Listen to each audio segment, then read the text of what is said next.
The awe of romance. Okay, now comes the fun part. Let's take the awe into the bedroom. Ooh. I want to start with breaking a myth. So many women think that sex is just for men, and it's all about the man. And I don't think that's true. Why are women thinking that? Well, I think they're thinking it because of the media. The media really is a big deal on that. And the other thing is because we joke about it that way. And men do think probably more about sex in some ways, but women also have incredible physical needs. Men have incredible physical needs. But you know, some of those needs are different. And I think it's important for us to understand that. But women need it, men need it. And I think because it's more readily accessible for men to jump into that scene. Right. But when a woman is drawn there in a healthy way through a great relationship and this awe side of it, it's a wonderful experience that can be mutually shared, right? Yes, and then she's wanting it just as much as him. Right. Yeah, but you we can wanted to joke make that point. But we can joke about it, and women can't in our culture today. I mean, obviously some women do, but even the joke side, all of a sudden, you know, women are saying, well, I'm not supposed to talk about it, but yet it's a very important part of any relationship, and it's going to bring intimacy to a relationship if we really work on it. Now let's talk about the disconnect. Why so often is, without the relational side happening, there's a disconnect in the bedroom? What do you think? Emotional.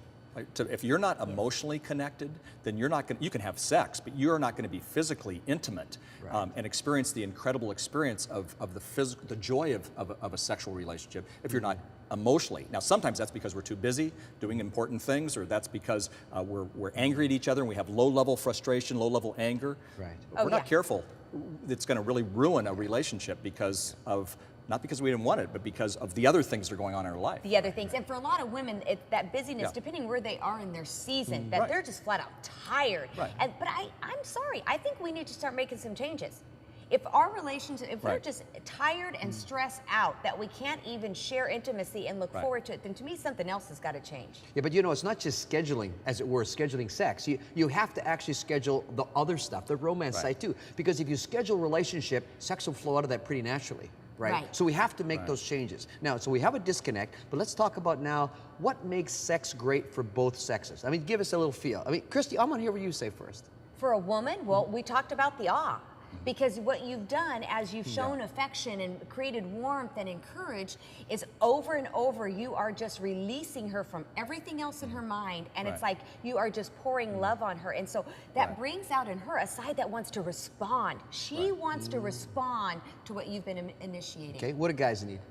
I'm actually going to go with her because I think a lot of times guys think they need the sex act, but what they really need is the same thing. You know, a woman, the nurture, the care, and not the quick thing. I mean, when we're talking about sex, let's be honest. You know, it's an 8-minute deal for a lot of people, but it's what's happening beforehand, how you're treating one another, and so it's that process that I think guys want too, because studies are showing that guys want women to initiate in terms of romance as well. And the sense of being wanted. Now, there is truth that we got to get to people here. Men, the more mature you get, because when you're 16, 18, 20, 24, you're young, you're thinking about, seriously, it's all about sex. It's in the box. Yeah, we had sex. This is great. You know, those newlywed guys thinking it's figured out. But the older you get, the more you realize that sex has that other side for a man too. And it's a beautiful thing where that emotional bond is there. Guys, you're selling yourself short if you think it's just physical. Women need that emotional side. Okay, but you got to join there, and that'll really bring the physical side both for great. And we need to be intentional, though, as we grow in this sexual journey, because it's a journey. It doesn't just start out instantly, of how to please each other. And because you talked about how there is complete differences between men and women. And what would you guys say in relationships? How can they start being more intentional about that? Well, you're going to think this sounds unromantic, but I think I have to ask my spouse, what do you like? And it's not in the middle of a sexual experience. It's over coffee and saying, you know, how can I please you? That actually is a statement that can help us move that way. Okay, but what about the woman who is sitting there with her coffee and goes, like, oh my goodness. I mean, I can't say that out loud in here because I know a lot of women who would not be comfortable. Oh, you're right. And we need to learn to be comfortable with our sexuality. For goodness sakes, we're married.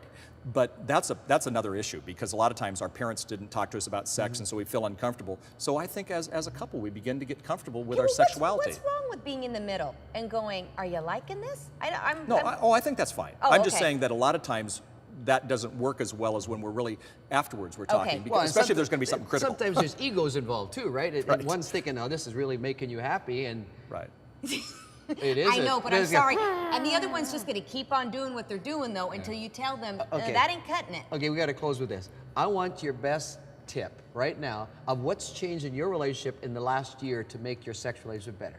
I'll give one too. You guys are on. Okay. Mine is actually what you said. I have honestly, I've totally bought into the fact that sex is emotional for my husband. And when I'm sold on that, I feel like I have this incredible gift to give him and to say, you are a man. Yeah. And you're the man I want. You know, for us, it's probably a couple of years, but it's scheduling our time. And I mean not just the 8-minute thing, but scheduling a time where we can be romantic, where we can relax. Maybe Kathy wants to take a bath, where there's just a little bit more freedom to explore each other's relationship. And I think that moves to a really great thing. For us, I think it's just cluing in earlier that we have something planned for tomorrow night or whatever, and it helps anticipate, right? Yeah. If you haven't caught it, it's all about the better the relationship, the better the sex. Jim's helped us. Thanks, Jim, for being here, for coaching us along the way. We're going to go back with the bottom line. We're going to help you fire up your marriage in the area of romance and sex. Stay with us.